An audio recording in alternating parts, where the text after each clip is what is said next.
Greetings, Jonathan Camarda, your humble CIO. Hopefully, everyone's doing well. Well, the market's doing well. So let's start off on what we've seen in the rear view, and then what we are going forward through the old periscope there, and perhaps a telescope, at least from our purview. So to start off, January, February, March, when we've been in the green the way we have, the S&P 500 in particular, since 1950, the final 9 months of the year, the final 3 quarters have been very positive, strong finishes.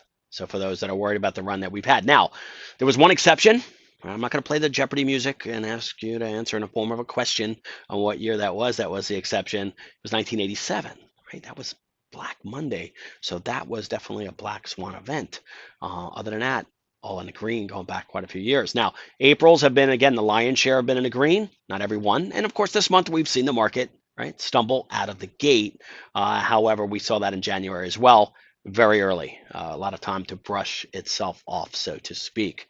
So what do we see out there? Some of the risks. Well, looking at credit markets, right? Looking at, again, the spreads between junk bonds and your treasury bonds. Going back to 1997, the average spread has been about 5.3%, right? It's the premium you pay, right? So think about it in his terms. Lower rated, right? You got to pay a premium for you to invest your money with them because there's a higher likelihood they may default, right? Treasuries, no issues. So the difference between those is what you have to pay in what you would call a market premium there. Usually 5.3%. It's only 3% now. So what does that mean? Is there complacency out there? Well, it usually means with tighter spreads, right, closer to each other there, risk on environment. We've seen that. Too complacent, we shall see, generally only in the rear view. Do you know that? But those are things that we're watching. Those spreads are pretty tight. Now, when we talk about spreads as well, or more yields rather, this year we've seen yields kick up along with the dollar. To go hand in hand, right? So again, last year at the very end, a lot of people got a little fooled there. Rates came down, bonds did pretty well, but what did we see? We've seen a pickup in the 2-year and the 10-year yields. And of course, longer term bonds, especially, which we have very little exposure to in your active capital preservation for those fans out there, right? And a lot of more short duration bonds, which have done better with these yields picking up. What does that mean? Well, it means that inflation's been a little bit stickier, but it is a great picture. So let's unwrap that. Well, inflation being stickier, when you look at your CPI, your CPE, all these acronyms and as such that they look at, rent cost, the cost of energy, the cost of food, all of that has been pretty sticky to the upside, which is why the Fed has not been able to lower rates. We're going to get to Jerry soon. Don't worry, we're coming for all you Jerry heads out there. So here's the deal, is that with that being the case, the Fed has had to hit the brakes on rate cuts. A lot of people said 7, talk about the magnificent 7, right? Beginning of the year. Maybe 3 is probably looking like maybe the top side there at this point. But however, like we talked about last time, employment numbers have been a little shady, right? A little gilded there. Corporate layoffs have been the highest since 2009, yet the numbers come in pretty attractive. Then they got to redact and they got to, then they send lower numbers in. So the employment's getting a little softer. So the Fed, and we talked about last time, right? When the Fed came out today, Uncle Jerry came out today and talked about they can still see a scenario with some rate cuts this year. Meanwhile, inflation's been sticky. Rates have been going up. The dollar's strong. So the question is who actually has sniffed out perhaps the game plan by the Fed and the fact that we're not really going into a hard recession? Commodities, right? So historically, when we've had rate cuts in a non-recessionary environment, commodities, the metals, and then energy do well. So as we look at charts now, and you look at what's winning in your portfolios and as such, we talked about this last time, gold breaking out, that's what it's done. Energy, again, continues to be resilient. So has the commodity market sniffed out the fact that we're not going to a hard recession? All those people that thought yields were going to really drop, not happening.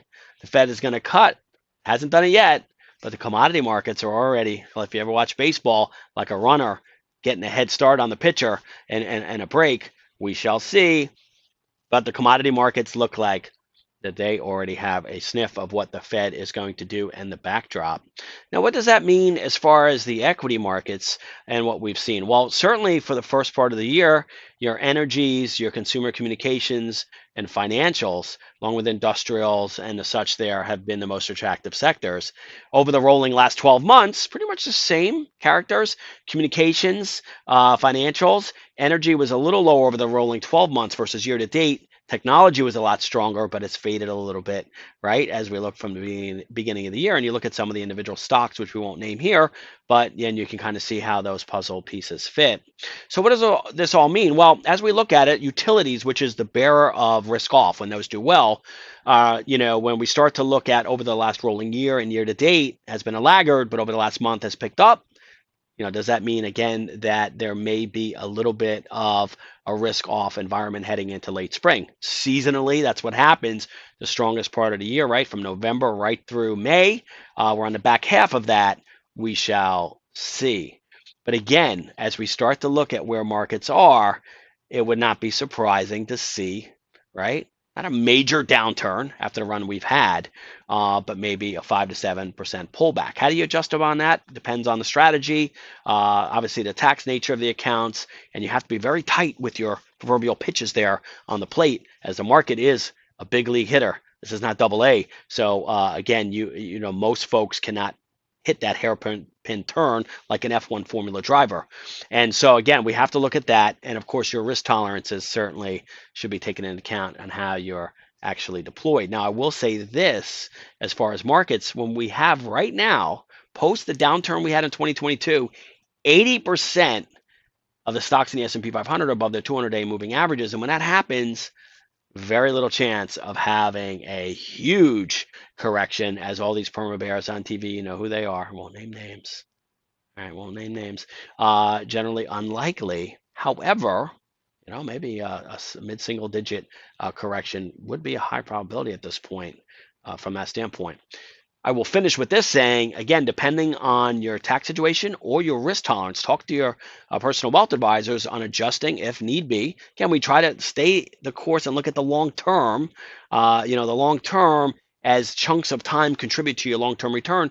But certainly, again, the idiosyncratic nature of how you look at things and your needs certainly want to be cognizant of that as we drill down from the top level with the market, what the models look at rather.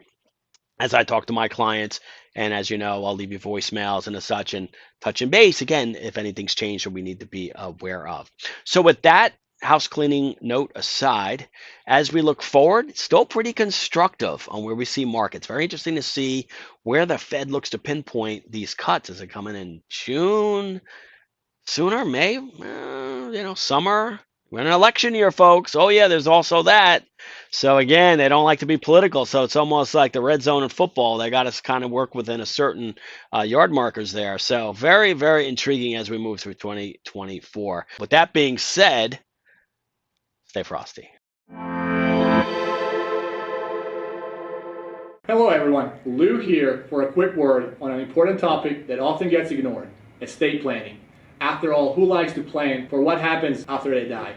If you do not yet have an estate planning conversation going with your financial advisor or not sure where to start, we hope this do-it-yourself checklist can help. Just to give you a better idea of what questions to ask when creating an estate plan, as well as clarification on what will happen to your assets after you're gone. This checklist covers key issues to consider when a client is developing their estate plan, such as identifying appropriate estate planning documents needed for their situation, considering ways for their assets to avoid probate, developing an equitable estate plan that is fair to all heirs involved, and understanding how specific accounts or assets may be affected after death. Feel free to use this checklist privately within your household, and let us know if there are any other topics you'd like us to discuss in future videos. Thank you for watching, and see you next week.